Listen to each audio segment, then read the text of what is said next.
Olá! Hoje a gente vai mergulhar fundo no Salmo 111. E olha, ele é muito mais do que só um belo poema.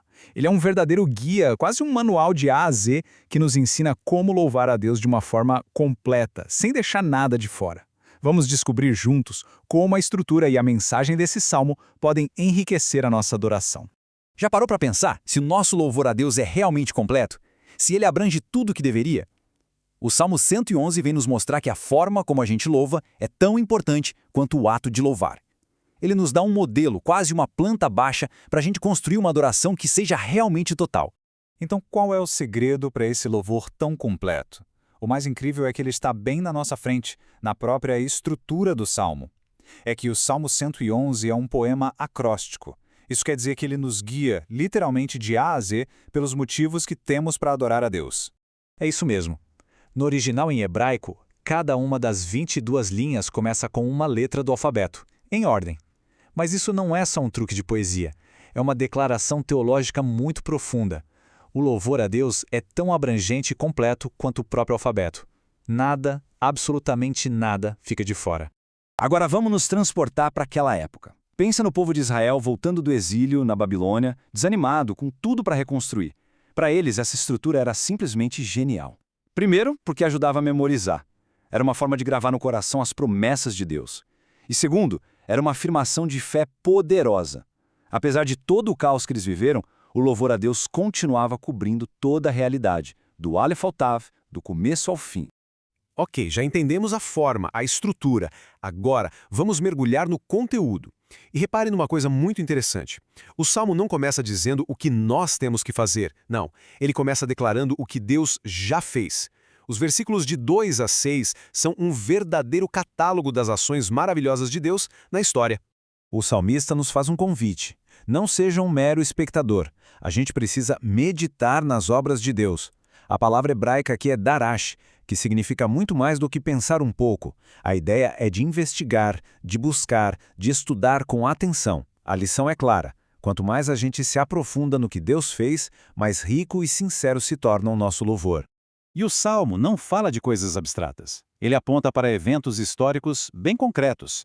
A libertação do Egito, a provisão de comida no deserto, a entrega da terra prometida.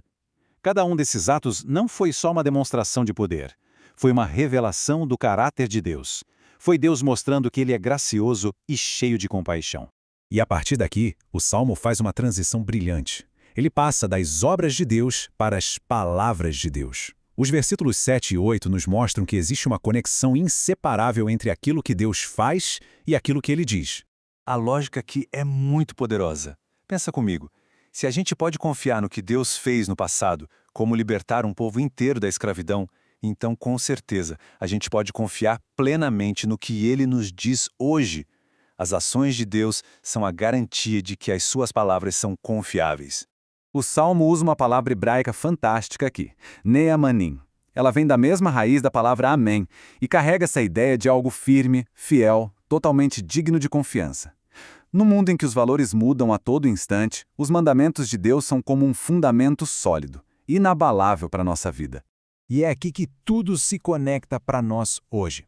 Cada grande tema que a gente viu até agora, as obras de redenção, os mandamentos fiéis, a aliança eterna, tudo isso encontra seu cumprimento final e mais perfeito em uma pessoa, Jesus Cristo.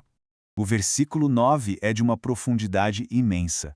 Enviou ao seu povo a redenção, estabeleceu para sempre a sua aliança.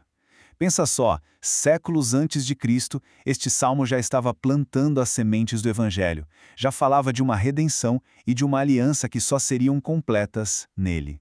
A palavra hebraica para redenção aqui é pedut. A libertação do Egito foi a grande pedut do Antigo Testamento. Mas ela era uma sombra, sabe? Um sinal do que ainda estava por vir. Em Cristo, a pedut é final. Não é mais uma libertação de uma nação opressora, mas do próprio pecado, uma libertação conquistada de uma vez por todas na cruz. E da mesma forma, a aliança para sempre que o Salmo menciona aponta diretamente para a nova aliança que Jesus inaugurou. Não é uma aliança baseada em sacrifícios de animais, mas uma aliança selada com o seu próprio sangue, garantindo perdão completo e comunhão direta com Deus para todos que creem. E quanto à sabedoria? O Salmo termina falando sobre o princípio da sabedoria. E, mais uma vez, isso nos leva a Cristo. Porque ele não apenas ensina a sabedoria, ele é a própria sabedoria de Deus em pessoa.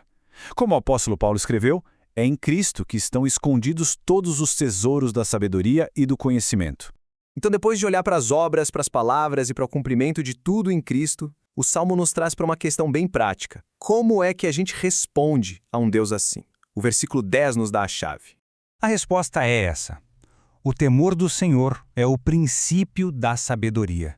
E isso não é só uma frase bonita, não. É a resposta mais lógica e apropriada depois de tudo que o Salmo descreveu sobre quem Deus é e o que ele fez. Mas atenção, é fundamental entender o que significa temor aqui. Não estamos falando de ter medo de Deus como se ele fosse um tirano. A palavra no original tem a ver com reverência, admiração, um profundo respeito. É a atitude de quem entende a grandeza de Deus, que ele é santo, poderoso, mas também é o nosso Redentor, e por isso escolhe viver em alegre submissão a ele.